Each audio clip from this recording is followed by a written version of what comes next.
Granny used to tell me all the time, sparks when faith and preparation combine.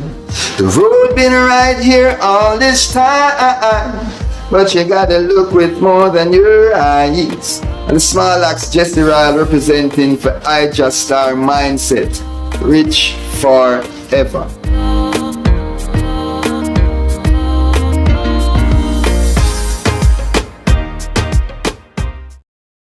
Everybody responds to money. So, yeah. So show them what you can do. Show them why you being here is so critical to their own growth and development. Why you are an asset. Yes, why you're an asset. And why you should be facilitating my return. No, I know that Ghana is one of the main countries that people are repatriating to. So Ghana may have some criteria. Ghana should maybe want to put in place some criteria as to what would qualify a person. So like vetting them?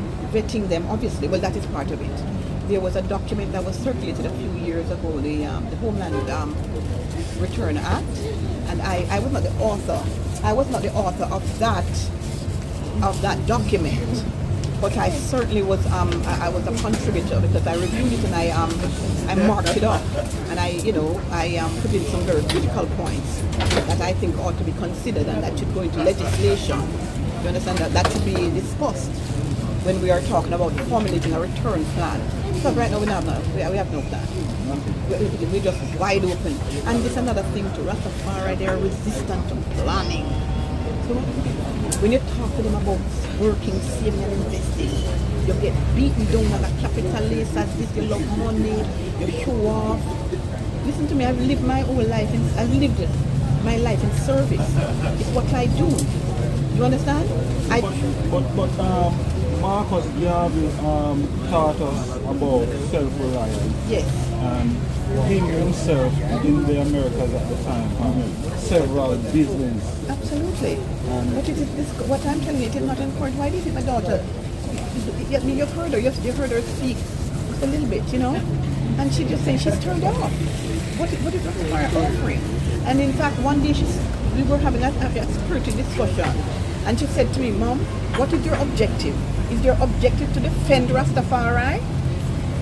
Is your objective to defend Rastafari or to advance the interests of black people?" That's what she said to me, Is your objective to defend Rastafari or to advance the interests of black people? Because those two things sometimes can be in tension with each other and sometimes maybe outright antagonistic to each other. So if you're about developing black people and advancing Rastafari, you got to come up with Rastafari. Rastafari has gone one way, and quite frankly it has not been very effective. That is her position. You've heard her, she's very articulate, she's very bright. You understand? She holds my feet to the fire. When it regarding Rastafari, she and she does not have the young people sometimes they do not have the caution and the patience that we would have and delicacy to show. You understand? She'll blow it up. She'll just say, this is not. This is stupidness. This is foolishness. This cannot work. This is going to hinder us. This is this is retarding our growth and development. You understand? So they don't have time. They don't have time. Honorable Empress, I want to ask you one more question before we close. What are your thoughts on Rastafari here in Ghana? The movement? Well, much as it is in the West, a lot of socializing. You have conferences once a year or a few times a year, and you talk about and you lay out a plan and an objective and all of that, and then maybe for the first 3-4 months after the conference, it may be pursued, and then it falls by the wayside. See? I don't know. I'm an old woman, right? I'm 65 years old. And so I know, my time will come to a close, soon enough. What I would like to leave, the mark that I would like to make on Rastafari is to get away from the pettiness. As I said to you, even before you started recording me, My daughter says she's so turned off when she sees the sophomore behavior of 65-year-old people, 69-year-old people, 73-year-old people, fighting them one another, undermining them one another, tearing down, destroying, trying to destroy people's reputation, destroying their families. So she said, why would I want to be into something like that? She said, I am not Rastafari and I don't behave that way. My friends and I don't behave that way towards each other. And these people who are supposed to be conscious and forward thinking, this is the way they conduct themselves. So they're more interested in tearing somebody's family apart than they are in trying to unite. There are some things that we need to pay attention to, as I said. There are a lot of things we don't have control over because we don't have any money. And we need to change that. We need to start becoming investors. You understand? We need to start making some money so we can make some impact on our race. We can help our race in a meaningful way. In the meantime, we will continue, obviously, doing what we're doing, taking care of each other. But even taking care of each other, we need money, right? So even what the Elders Council has done, in terms of the Elders Council as you know the Elders Council, right? It's a good thing. No, it is not anything new because it's what we've been doing. You know, as priests we say, this is what we do. It's what we do. We take care of each other. It's just that we don't get to go on social media and broadcast it, but we take care of each other. But what the Elders Council is trying to do is perhaps to streamline it and make it more, central. Because all of us, I'm sure you too, we all give to individuals.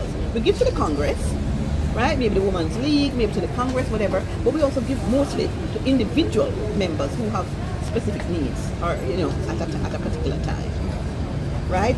But maybe I don't know if it can be better, more centralized. I don't know if at least partly, because we're going to always have individuals with needs that will fall outside and they're not living on the Congress, on the foundation in Jamaica or a foundation in Trinidad or wherever, right? And they may need help, and if we are in a position to help them, we should, because that is it. We must take care of each other. We must take care of each other, and it has nothing to do with whether you like the individual or dislike the individual. It is your duty.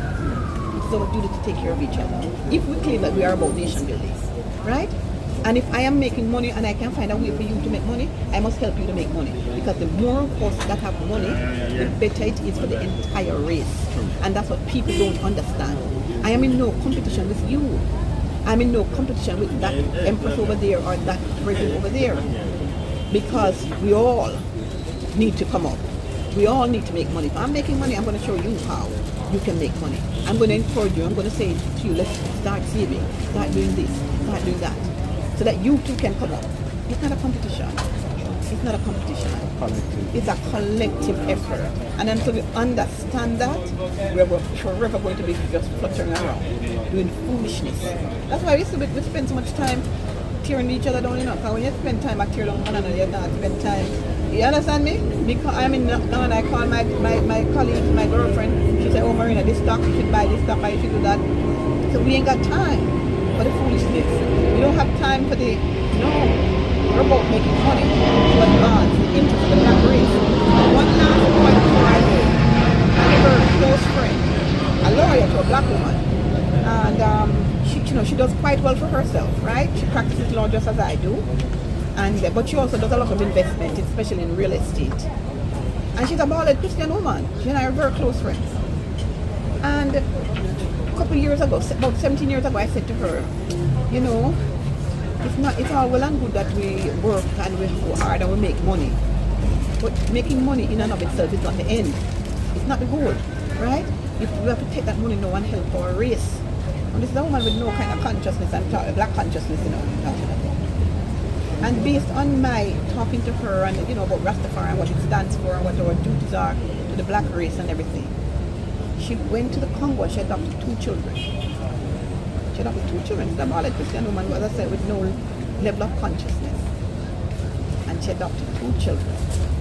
Fast forward 70, and after she adopted them, she turned around and donated $50,000 for Villa School.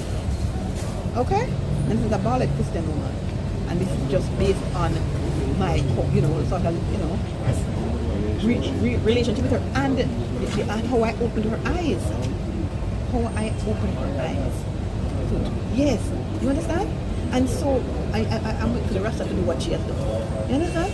How we're all about talk, and no action to back it No up. action. No action. And I want to end it I- right yes. here, Honorable Empress. You know, because I I'll talk forever. Yeah, and we're That's strapped right. for time. We're strapped for Yeah, time. we don't want to disrespect anyone. So Yes. give thanks again for taking the time. It's been an honor and a pleasure to have you on the platform. Thank you Honors so and very respect. much. Thank you. That's it.